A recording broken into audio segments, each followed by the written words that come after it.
करना शुरू कर दिया नेक्स्ट जनरेशन ने, और साथ ही साथ जो दूसरे जो ओल्ड ट्रेडिशन थे वो भी कुछ लोग उसको भी अपनाए हुए थे और वो भूल नहीं पा रहे थे उन ट्रेडिशंस को। तो मिंगलिंग हो गई थी इंडियन ट्रेडिशन, मुस्लिम ट्रेडिशन और उसकी ब्रिटिश वालों के जो वेस्टर्न ट्रेडिशन थे उन सब की मिंगलिंग हो गई थी। और एट द एंड वो राइटर का लिखने का अंदाज जो है, राइटर ने बेसिकली पॉइंट ये नहीं उठाया कि दिल्ली के अंदर रहने वाले लोगों के ट्रेडिशंस जो है वो ख़त्म हुए हैं, या दिल्ली के अंदर जो है रहने वाले लोगों के जो ट्रेडिशंस उनकी सिर्फ डेथ हुई है। वो पॉइंट ही उठाना चाहता है कि दुनिया में जितने भी ट्रेडिशंस हैं, जितने भी कल्चर, जहाँ जहाँ पे कल्चर ट्रेडिशन मौजूद है, अगर वो ख़त्म हो जाएगा तो फिर उससे नेशन ख़राब हो जाती है। इसीलिए इस नावल को कहा जाता है कि ये नावल जो है वो सिर्फ दिल्ली की कंडीशन को शो आउट नहीं कर रहा, बल्कि तमाम तर जहाँ पे भी कल्चर दुनिया भर में मौजूद है ना, होल लाइफ को रिप्रेजेंट करता है। और उसने अपना खुद भी ये कहा है कि मैं लाइफ को रिप्रेजेंट कर रहा हूँ। राइटर ने, अहमद अली ने खुद इस चीज़ को हाईलाइट किया है। तो वो ये कहना चाहता है कि ये जो एग्जिस्टेंस है ये कॉन्टीन्यू एक प्रोसेस है कि एक कल्चर ट्रेडिशन ख़त्म हुआ फिर अगला कल्चर ट्रेडिशन आ गया। अब हम भी तो, हम कहते हैं हम मुस्लिम हैं, लेकिन अगर हम अपनी आइडेंटिटी को गौर करें, इंटेलेक्चुअल होकर सोचें, तो हम मिंगलिंग की कोई चीज़ है। हम ना ही मुकम्मल तौर पर मुसलमान हैं, ना ही हम मुकम्मल तौर पर वेस्टर्न कल्चर को फॉलो करते हैं। कुछ चीज़ें हमने उनकी भी अपनाई हैं, कुछ हम अपने, हम क्या 5 वक्त के पक्के सच्चे नमाज़ी हैं, या हम ऐसी चीज़ों को टीवी देखने को, या और भी जो मतलब जो हमें इस्लाम इजाज़त नहीं देता हम वो करते हैं ना। बहुत सी ऐसी हैबिट्स हैं, बहुत सी ऐसी ट्रेडिशंस हैं वो हम करते हैं, और वो हम ऐसे अनकॉन्शियस में हम कर देते हैं। लेकिन अगर हम, तो इसीलिए ये मॉडर्न लिटरेचर आपको यही तो कहता है कि अगर आप ये कहते हो कि हाय ये हम क्या पढ़ रहे हैं या ये कैसी चीज़ें हैं, तो वो कहते हैं आप तो हिपोक्रेट हो। लिटरेचर यही तो कहता है कि आप हिपोक्रेट हो, आप रैशनल हिपोक्रेसी इसको कहते हैं। विलियम ब्लेक आपने पढ़ा था, उसने भी यही बात की थी, क्योंकि वो ह्यूमनिज्म की फेवर में था। उसने कहा था कि आप रैशनल हिपोक्रेसी है तुम्हारी, कि तुम कहते हो कि हम रिलीजियस भी हैं और हम रैशनल भी हैं। ठीक है, तो ये भी यही बात कर रहा है कि all over the world, basic इसका थीम नॉवल का यही है कि all over the world tradition की जो है वो डेथ किस तरह से होती है, और फिर दूसरा ट्रेडिशन आके उसके ऊपर हमला कैसे करता है, और जो ओल्ड लोग होते हैं वो किस तरह से सर्वाइव करते हैं। सेम उसी तरह जैसे कैरी ऑर्चर्ड को भी अगर आप माइंड में रख लो तो उसका भी कॉन्सेप्ट नियर अबाउट ऐसा ही है। ठीक है ना। नेक्स्ट ये समरी देखें, आज इसका हम 1 पार्ट कंप्लीट करेंगे, बाकी नेक्स्ट जो है वो आपने इसको फिनिश करना है। जैसे माशाल्लाह निशाल ने तो पहले ही काफ़ी पढ़ लिया हुआ है, तो आप भी कोशिश करें कि इसका समरी घर पे आप कंप्लीट कर लें, फिर हम ताकि क्वेश्चंस कर सकें। पेज नंबर है 47।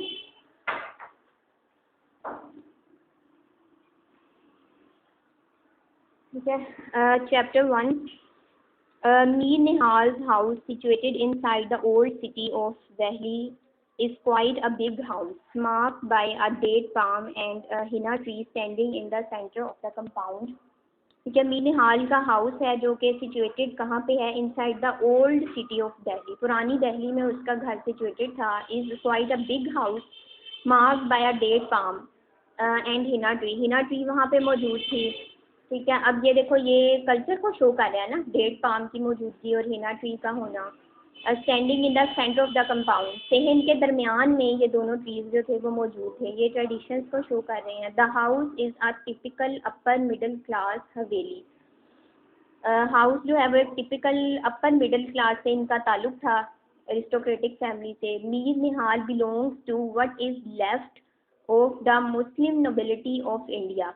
अंडरलाइन करें इस लाइन को, मीर निहाल जो है वो ताल्लुक़ रखता है किससे, टू व्हाट इज़ लेफ्ट, कि क्या पीछे रह गया है, of the Muslim nobility of India, यानी कि मुस्लिम वो अभी तक वो बिलोंग करता है उन ट्रेडिशन से जो कि मुस्लिम नोबिलिटीज़ के पास थी। मुस्लिम जो अथॉरिटेटिव क्लास थी ना, उन्हीं से वो बिलोंग करता है। यानी कि उसे ये पता है कि जो बरतानिया वाले हैं वो यहाँ पे आ चुके हैं और वो अपना कल्चर भी साथ लेके आए हैं, अपने ट्रेडिशंस को साथ लेके आए हैं, लेकिन वो जो है वो अभी तक अपने उसकी जो माइंड है वो अभी तक वहीं पे है कि मैं ओल्ड ट्रेडिशंस में ही जीऊँ। ठीक है, और the Muslim nobility of India since the fall of the Mughal empire. ठीक है, इससे पहले यानी जब से मुग़ल हुकूमत जो है वो गिरी थी, मुग़लों की हुकूमत थी ना वहाँ पे पहले दिल्ली के अंदर, तो जैसे ही मुग़लों की हुकूमत ख़त्म हुई है तो फिर ये जो ब्रिटेन थे उन्होंने वहाँ पे आके हमला किया था और सारी जो है वो जगह उन पे कब्ज़ा कर लिया था। तो ये लाइन शो कर रही है मीर निहाल के करैक्टर को कि वो रिप्रेजेंटेटिव ऑफ ओल्ड वैल्यूज़ है, रिप्रेजेंटेटिव ऑफ ओल्ड ट्रेडिशंस है और उन्हीं को वो वैल्यू देता है, ये जानते हुए भी कि अब हमारे वो ट्रेडिशंस नहीं रहे, अब पर वेस्टर्न कल्चर ने भी हमारे ट्रेडिशन का हिस्सा बन चुका है। इसके बावजूद his house dress manners and hobbies reflect his social status, उसका रहन सहन का तरीका, ड्रेसिंग, हॉबीज़ वगैरह रिफ्लेक्ट करती हैं उसके सोशल स्टेटस को, यानी वो अभी भी वैसे ही एरिस्टोक्रेट हो के जीना चाहता है जैसे वो पहले जीता था। मीर निहाल family comprises of his wife, 3 sons, 2 daughters and 2 sisters-in-law, the widow of his deceased brother, deceased यानी डेथ हो चुकी है जिसकी, उसके भाई की जो बीवी बेगम थी, बेगम जमाल, यानी कि मीर निहाल और मीर जमाल ये 2 भाई थे, ठीक है, और बेगम जमाल जो थी वो इसकी भाभी है, and her sister in law, और बेगम जमाल की आगे से सिस्टर इन लॉ थी, उसका नाम था अंजुम ज़मानी, उसका नाम था, यहाँ ज़मानी जस्ट लिखा हुआ है। द टू, हाँ, बेगम जमाल की कह लो, उन्होंने कंफ्यूज करने के लिए कह दिया, यानी उसकी नंद थी, बहन तो वो उसी की हुई ना, मीर निहाल की और मीर जमाल की। द 2 एल्डर सन्स, हाँ वो भी यहाँ पे इनके साथ ही रहती थी। The 2 elder sons Kabiruddin and Habibuddin are in government service, ये दोनों जो भाई थे मीर निहाल के, ये बेटे थे, ये गवर्नमेंट सर्विस करते थे, लेकिन इन फैमिली में नहीं रहते थे, ये अलग फैमिली इनकी रहती थी अपनी। हाँ ये दोनों मैरिड है, सिर्फ असगर जो था वो अनमैरिड था। And live with their families, ये दोनों भाई जो थे ये अपनी फैमिलीज के साथ अलग रहते थे। Wherever they are posted, जहाँ पे भी उन्हें उनकी जॉब होती थी ना वहाँ पे वो रहते थे अपनी फैमिलीज के साथ। The Elder daughter Mrs Waheed, a window, is living in Bhopal, अब ये उसकी असगर की बड़ी बहन है, ठीक है, और मीर निहाल की ये बेटी है मिसिज वहीद, ये भी विडो है और ये अलग रहती है भोपाल में विद हर इन लॉज, अपने इसके बच्चे भी थे उनके साथ ये रहती है। The 2 youngsters offspring, the son Asghar and the daughter Mehru are living with their, अब पीछे रह जाते हैं जो अनमैरिड हैं, वो मेहरू है एक इनकी बेटी और एक असगर है इनका बेटा जो अनमैरिड है। Are living with their parents in Delhi, ये दोनों दिल्ली में रहते हैं। They are both unmarried, Nehru is engaged to a man named Mir Miraj who lived in Bhopal, Mir Miraj से उसकी इंगेजमेंट हो चुकी है जो भोपाल में रहता है, और ही टू मच अगली पर्सन, लेकिन उसकी पहले से ही मतलब तय कर दी गई है तो उन्होंने देखा नहीं है अभी उसे।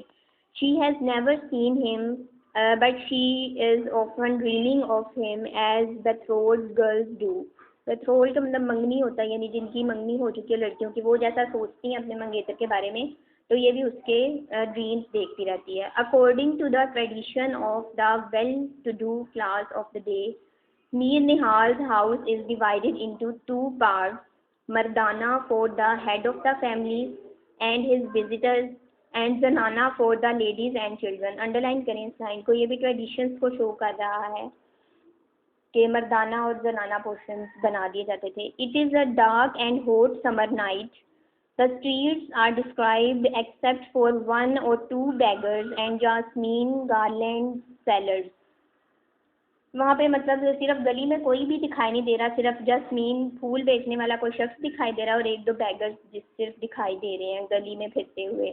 मीर निहाल कम्स इनटू द जनाना portion of the house around 11 o'clock and has his dinner.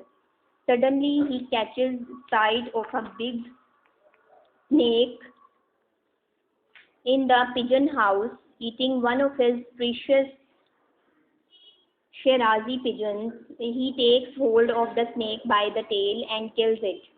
Then he comes back and resumes his dinner. यानी उसको यहाँ पे दिखाया हुआ है स्टार्टिंग में कि वो बड़ा एनर्जेटिक पर्सन है कि वो स्नेक को भी किल कर सकता है, ठीक है। Chapter 2, Asghar sleeps alone on the roof.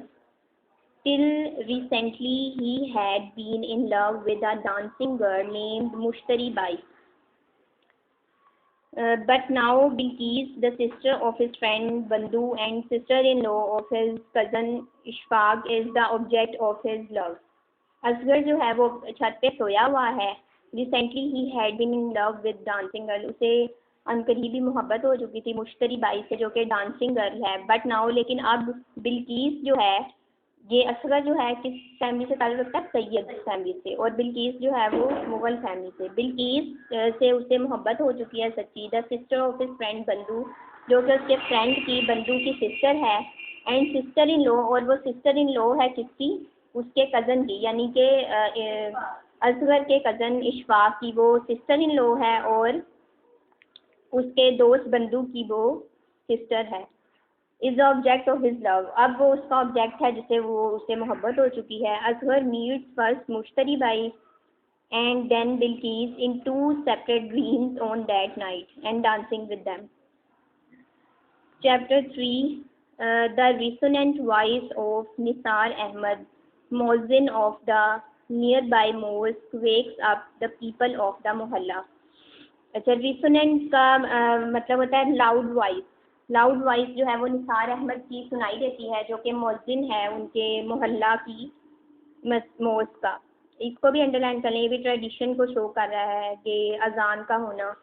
The sparrows start chirping, dogs roam about looking for whatever food they can find. The darkness starts thinning out. Darkness जो है वो कम होती जा रही है क्योंकि दिन की शुरुआत होने वाली है। The stars begin to fade. The sunrise is reflected by the water of the river Jamuna. ये गंगा जमुना का नाम सुना है ना, अक्सर फिल्म्स में भी सुना हुआ है, तो ये वही है। Jamuna in a succession of beautiful colours, के रिवर के वाटर में सनशाइन की रोशनी पड़ रही है। Soon the whole city is flooded with light. The people get up and go about their business.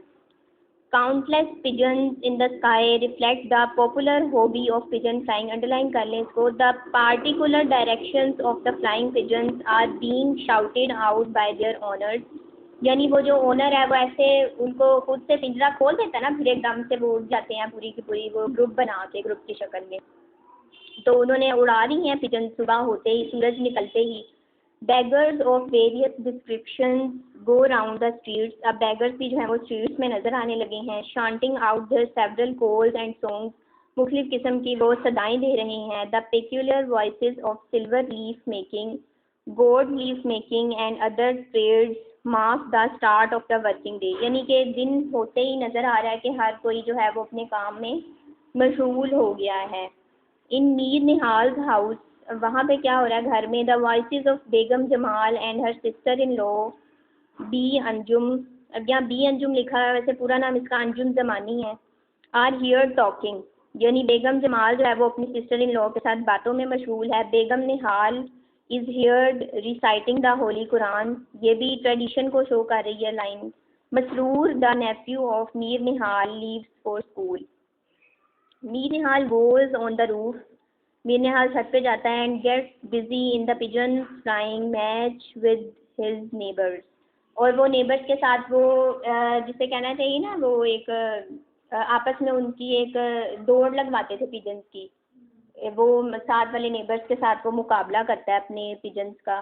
Khwaja Ashraf Ali जिसका नाम है, after a long circle flight his pigeons come back accompanied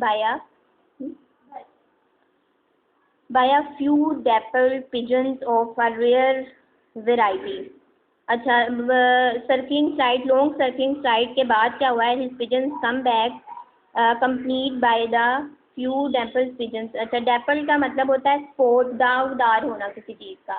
कुछ पिजन्स उसके वहाँ पे ही मौजूद थे पिंजरे में, तो जब वो दूसरे पिजन्स उड़ के आ गए हैं ना, तो उन्होंने उनको कंपनी दे दिया, दूसरे जो पिजन्स जो वहाँ पे कुछ मौजूद थे पहले से ना पिंजरे के अंदर। सारे पिजन्स नहीं ना उसने उड़ाए होंगे, कुछ वहीं पे मौजूद होंगे जो मतलब कि थोड़े से जिनके स्पॉट्स थे, मार्क वाले पिजन्स थे, उनको नहीं उसने उड़ाया होगा।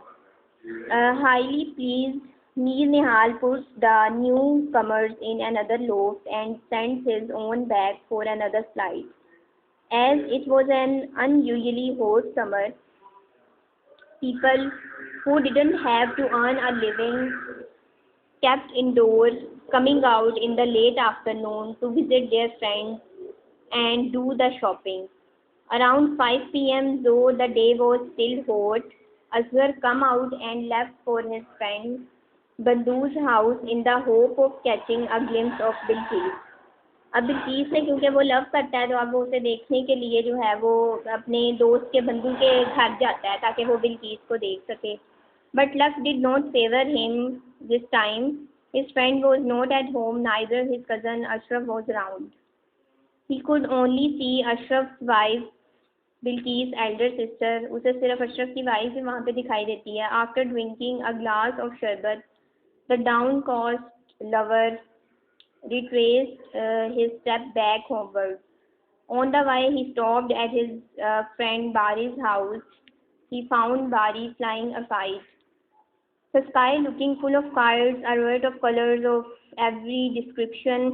Kite flying was the favorite pastime of the youngsters in Delhi. Underline कर लें इस time को. Questioned by Bari about his present grey mood, Ashraf told his sad story. He told Bari how he had one day met Bilqis and fallen for her charming looks. अब इस para में उसने ये kite flying जो इनकी hobby है इसकी बात की है और वो बिल्किस को देखने के लिए गया लेकिन वहाँ पे उसको बिल्किस नज़र नहीं आई। तो फिर वो अपने फ्रेंड बारी से उसको शेयर कर रहा है कि मुझे बिल्किस से मोहब्बत हो चुकी है। Bilkis too seem to be in love with him but there was a snag that would not permit them to be life partners. अब उनका स्नैग यानी रुकावट को कहते हैं। रुकावट उनकी क्या है कि वो मतलब उनकी कास्ट का मसला है उनका, ठीक है। Ashraf belong to Syed family whereas Bilkis came to Mughal lineage. अब ये देखें ये अब कितना बड़ा एक ड्रॉबैक दिखाया है राइटर ने कि मुगलों की पहले वहाँ पे हुकूमत रही है और अब उनकी कंडीशन इतनी बैड हो चुकी है कि वो बैगर्स बन चुके हैं और सर्वेंट क्लास में वो आ चुके हैं। तो फिर अब वो मुगल ख़ानदान में इवन के वो शादी करना पसंद नहीं कर रहे जो सैयद फैमिली है। The caste-conscious father of Asghar would never approve of the match, as he had already demurred at Ashraf's marriage to Bilqis' sister. Demurred का मतलब होता है objection, क्योंकि वो कास्ट कॉन्शियस जो उसका फादर है असगर का वो अप्रूव नहीं करता उनकी शादी को, क्योंकि पहले से उसे ऑब्जेक्शन था at Ashraf marriage to Bilkis sister. उसे पहले ही एक अशरफ की शादी जो है वो बिल्किस की बड़ी बहन से हुई थी, उसे इस चीज़ से भी तकलीफ थी कि ऐसा नहीं होना चाहिए था। तो वो असगर की तो बिल्कुल ही नहीं फिर मान सकता।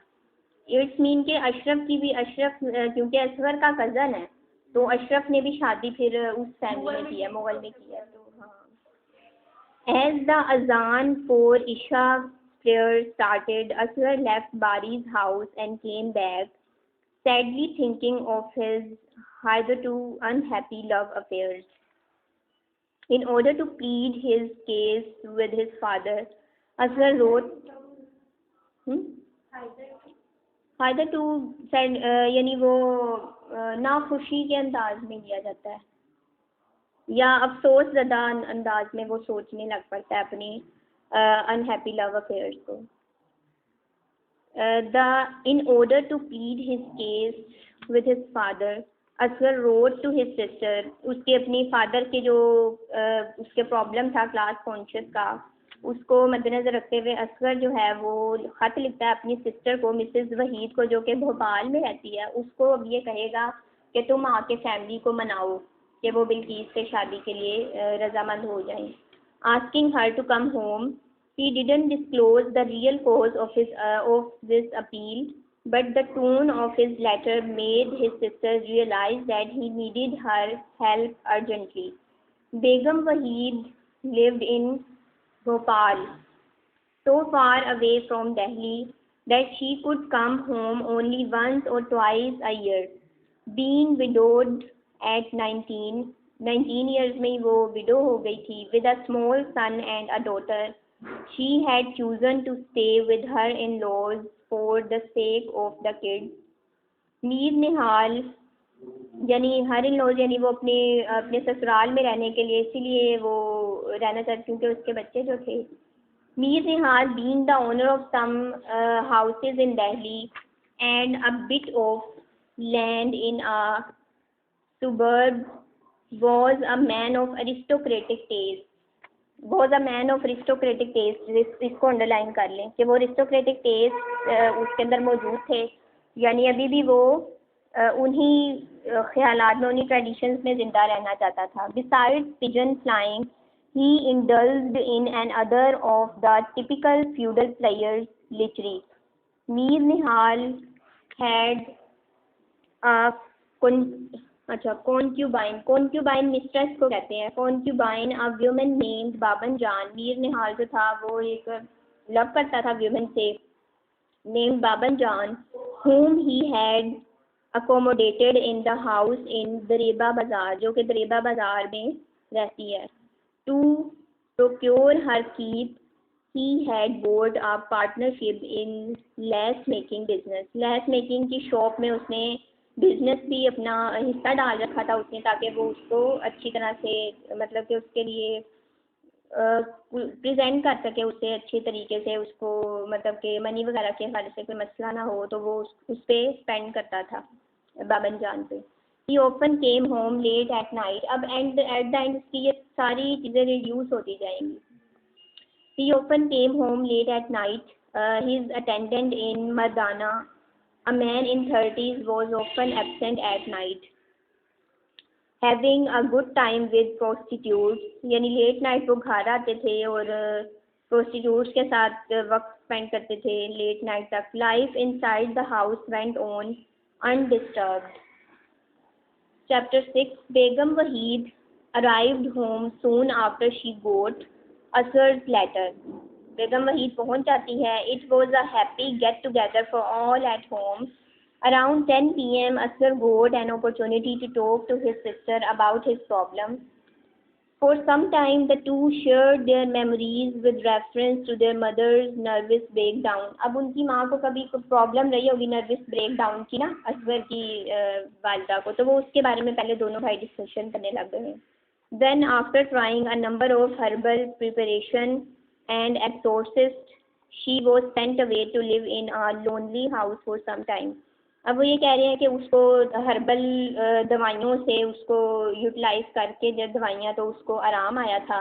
एक्सोर्सिस्ट भी कहते हैं दम करने को, दम करवाने को, दम वगैरह से, और हर्बल जो मेडिसिन हैं उनको इस्तेमाल करके उसको आराम आया था. और उसको कहा गया था कि तुमने अलग सेपरेट रूम रहना है घर में. Begum Waheed and Asghar had lived with her in that dreary place. Then they came to the subject. ये बात ख़त्म करने के बाद they came to the subject of the sudden death of Begum Waheed husband. फिर बेगम वहीद के हस्बैंड की डेथ के बारे में वो गुफ्तगू करते हैं. Asghar expressed deep sympathy for his bereaved sister.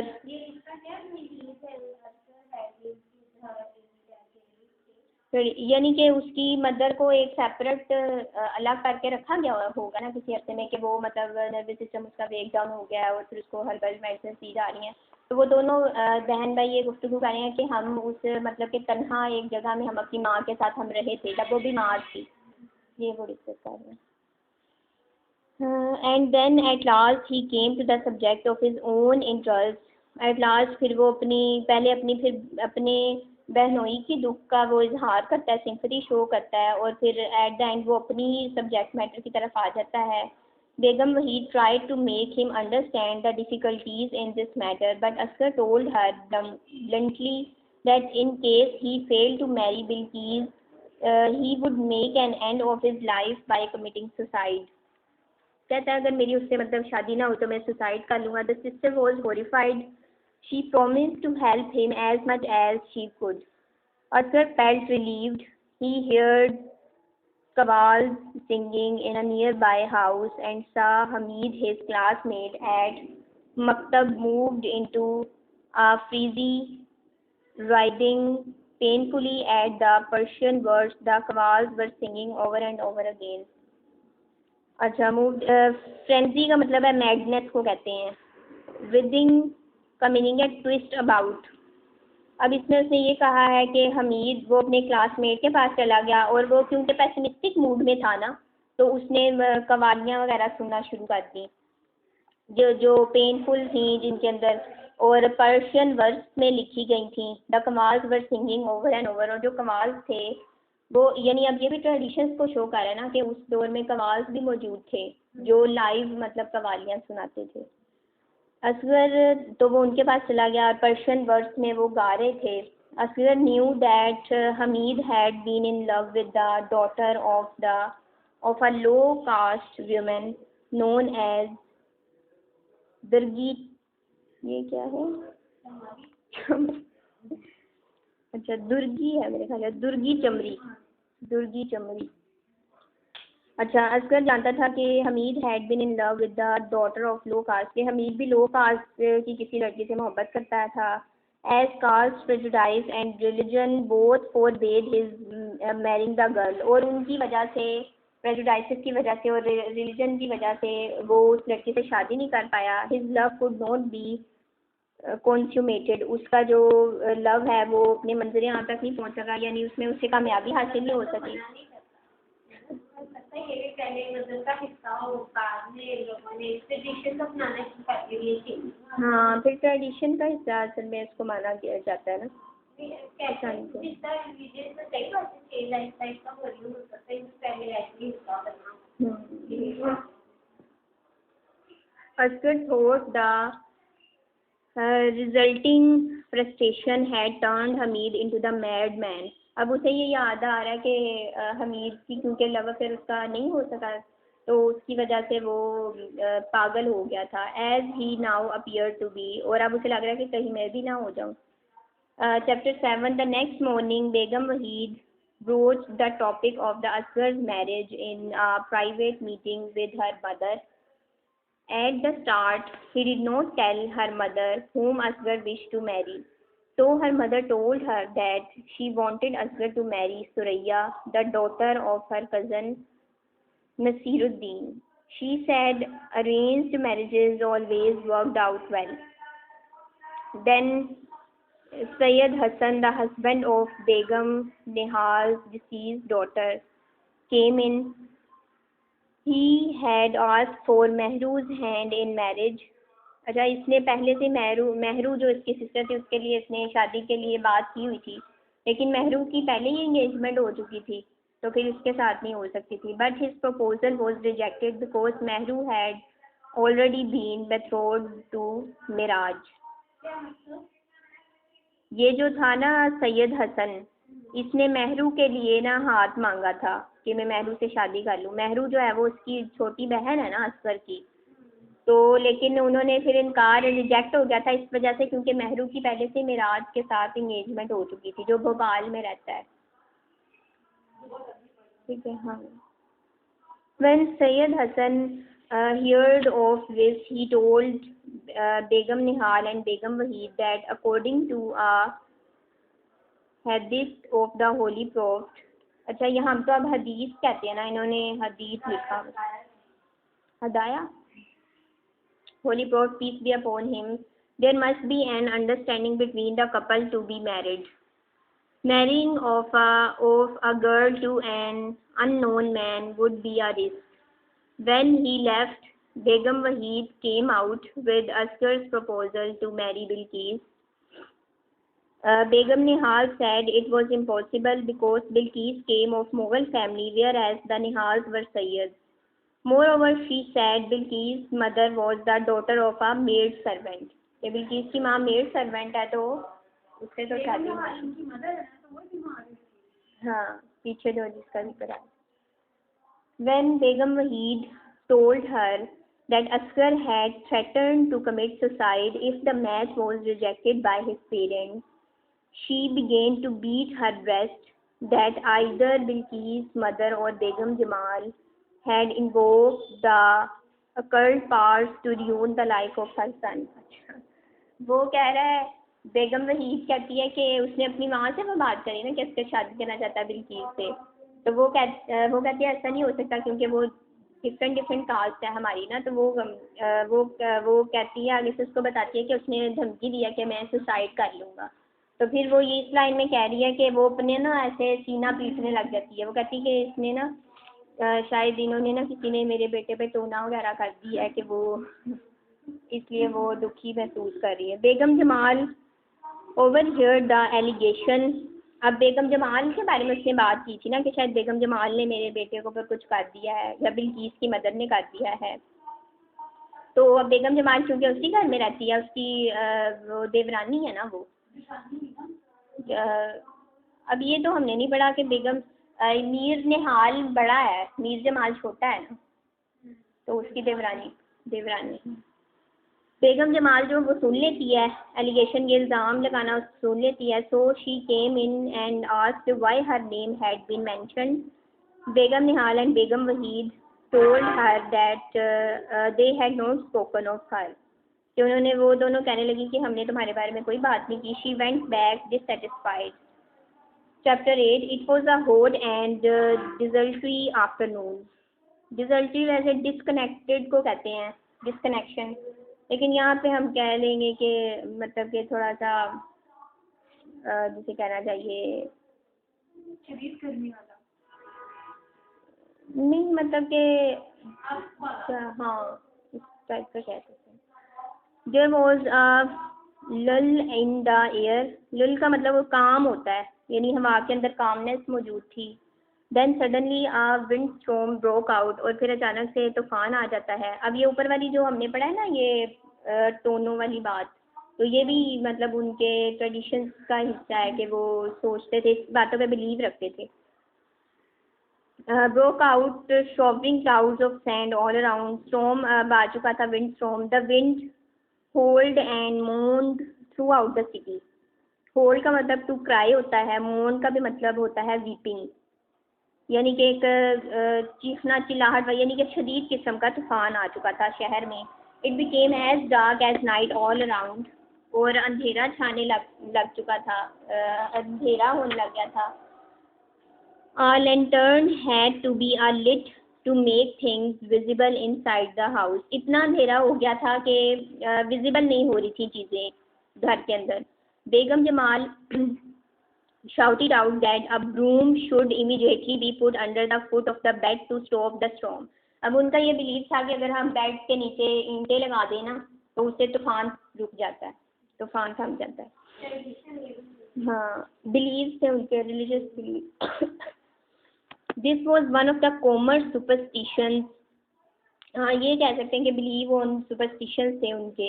It was one of the common superstitions that a windstorm could be brought to an end by putting a broom under the foot of the bed. The instruction was immediately obeyed, और ऐसा instruction पे obey किया गया। The storm was ascribed to jinns. उन्हें माना जाता था कि अगर तूफान आ गया था ना, तो शायद जिन्नों की आमद हो गई है। Ladies believe that a windstorm always marked the marriage of a jinn. वो समझते थे कि windstorm आया है तो शायद जिन की कोई मैरिज वगैरह हो रही है। In a corner of the room, Begum Nihal and Begum Wahid were whispering about Asghar's marriage with Bilqis. Soon the storm died away. The lantern was blown out and the broom was removed from the foot of the bed. और फिर वो हटा दी गई पत्थर वगैरह। Things returned to normal. The water carrier announced his arrival with a fresh supply of water. Begum Nihal at last took courage to talk to Mir Nihal about Asghar's resolution to marry Bilqis. She sent for him. He came in seeming to be in a good mood, but when Begum Nihal broached the subject, he failed up. वो फिर जो बहुत गुस्से में आ गया ये बातें सुन के असगर की शादी के हवाले से। He said he would never allow his son to marry Bilqis. Begum Nihal told him that Asghar had threatened to commit suicide if he was not allowed to marry Bilqis. Mir Nihal said he did not care for suicide or whatever else Asghar might do. He declared that he would disown Asghar and turn him out of his house. He said he cared for family honor more than anything else. इसको underline कर लें कि उसके लिए वो जो family थी, family honour था, वो उसके लिए ज़्यादा वैल्यू रखता था। Saying so, he went to Mardana part of the house. There he put on his coat and went out, probably to see Baban Jan. Chapter 10. एक मिनट, ये नंबर 8 है, इसमें ज़्यादा लाइन है। The water carrier announced his arrival with a fresh supply of water. जैसे कि meaning हम ऊपर को जो सामान वगैरह क्या है, जो सामान जो पानी जो गाड़ी को मुट्ठी को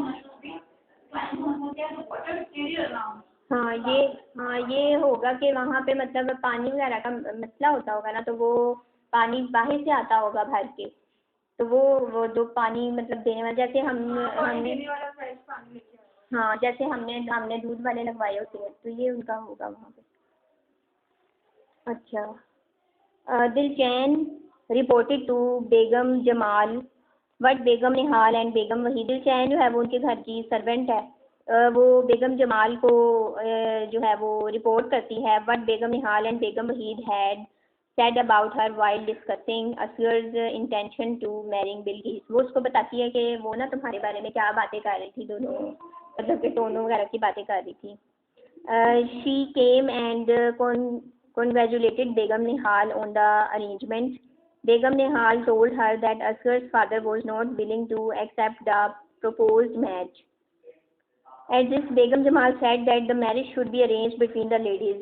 बेगम जमाल उसको बेगम निहाल को मशवरा देती है कि तुम बस औरतों आपस में ना कर लो, शादी करवा दो इनकी ना। बेगम निहाल एंड बेगम शहबाज जो है वो उसकी बिल्किस की मदर है, ठीक है। यानी वो कहती है कि बेगम तुम जाके ना उनसे बात कर लो, बेगम शहबाज से बात कर लो और शादी कर लो।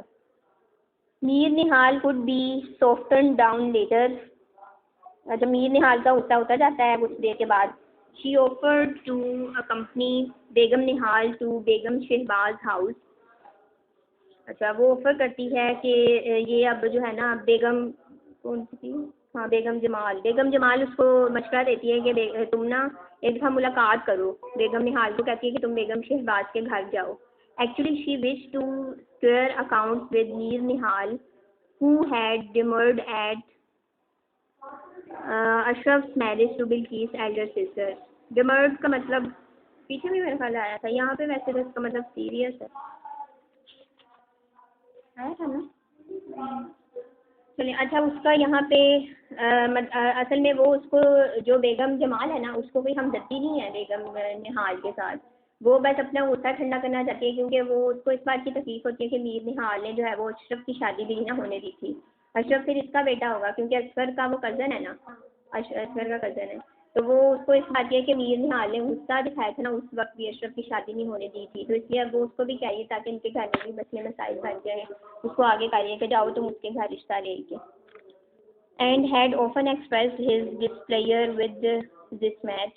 Asghar was very restless in his eagerness to marry Bilqis and was unhappy at the snags that were delaying it. His friend Bari proposed a visit to Mushtari Bai, Asghar's erstwhile love, arguing that Asghar must have some emotional relief. अब उसका जो friend है वो कहता है कि तुम मतलब कि अपने आप को रेस्टलेस फील कर रहे हो, तो तुम मश्तरी बैग जाओ, उसके पास जाओ, उसके साथ टाइम स्पेंड करो तो तुम्हें रिलीफ मिल जाएगा, उसको मशवरा दे रहा है। Asghar did not like the idea but he agreed to go with the बारी just for the heck of it. Mushtari Bai was happy to see Asghar. अब मुश्तरी बाई भी इससे मोहब्बत करती है असगर से, and complaint two of his long absence. It seemed that she had really missed him all this while. Asghar could not come out with a reasonable excuse. Mushtari Bai appeared downcast by Asghar's indifference.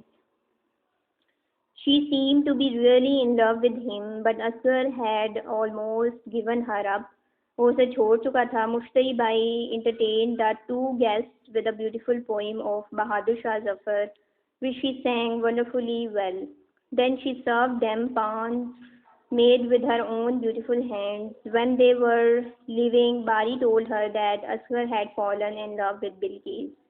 Her face went pale, but she pulled herself together and said, "Never fall in love. It is better to commit suicide than fall in love." Asghar returned home pretty late in the night, but he found his sister Begum Wahid awake waiting for him. She told him that his mother was sure his father would eventually come round to the proposal for his marriage. अब वो उसे बता रही है कि मुझे यकीन है कि जो तुम्हारा फादर है ना वो मान जाएगा।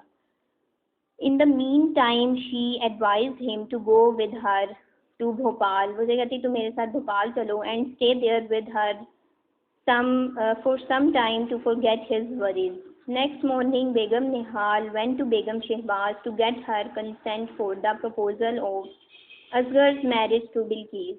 Begum Shehbaz readily agreed. As an expression of gratitude for this achievement, a महफिल मिलाद was held in Asghar's house. ये भी traditions को show कर रहा है.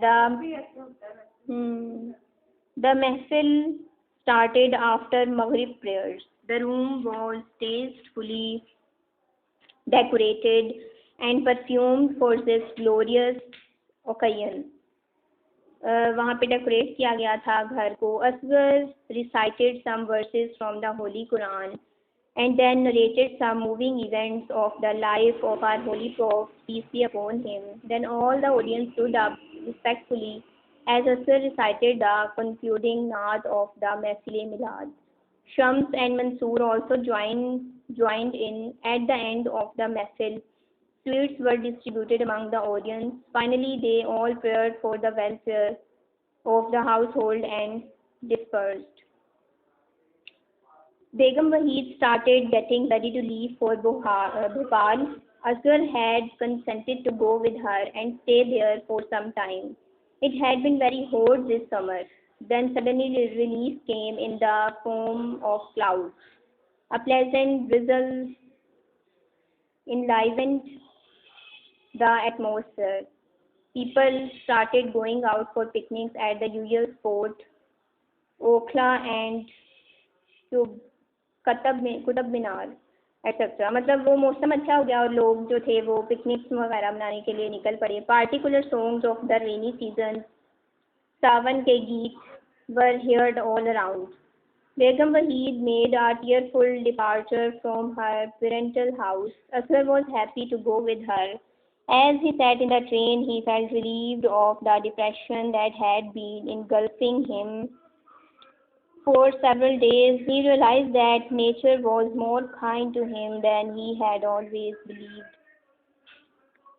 Okay, thank you so very much. Now we